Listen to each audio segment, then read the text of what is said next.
আপনি কি কখনো ভেবেছেন আমরা যেন এক ঘুমন্ত অবস্থায় আছি, একদিন এই ঘুম ভাঙবে, কিন্তু তখন আমরা কি অবস্থায় থাকব? আমাদের সামনে হয় জান্নাতের দরজা খুলবে, নয়তো জাহান্নামের শাস্তির ভয়াবহ দরজা।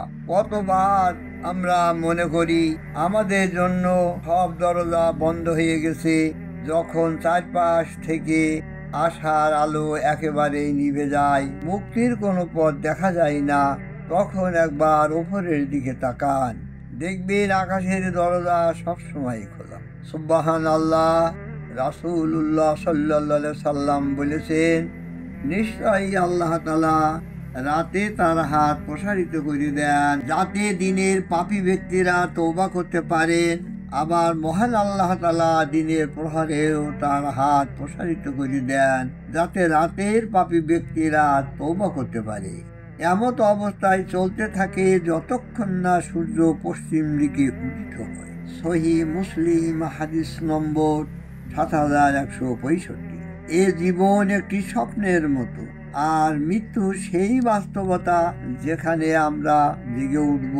হযরত আলী রাদিয়াল্লাহু তাআলা আনহু বলেছেন, মানুষ ঘুমিয়ে আছে, যখন তারা মৃত্যুবরণ করে তখন তারা জেগে ওঠে।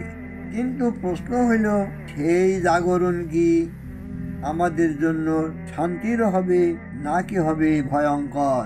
আল্লাহ সুবহানাহু ওয়া তাআলা বলেন, আর যে আমার স্মরণ থেকে মুখ ফিরিয়ে নেবে তার জন্য সংকীর্ণ জীবন, এবং কিয়ামতের দিন আমি তাকে অন্ধ অবস্থায় উঠাবো।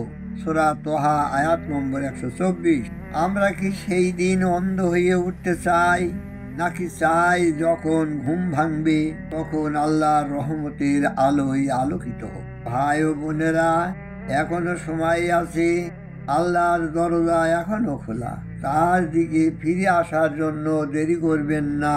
তোমরা সবাই আল্লাহর কাছে তওবা করো, হে মুমিনগণ, যাতে তোমরা সফল হতে পারো। সূরা নূর আয়াত নম্বর 31।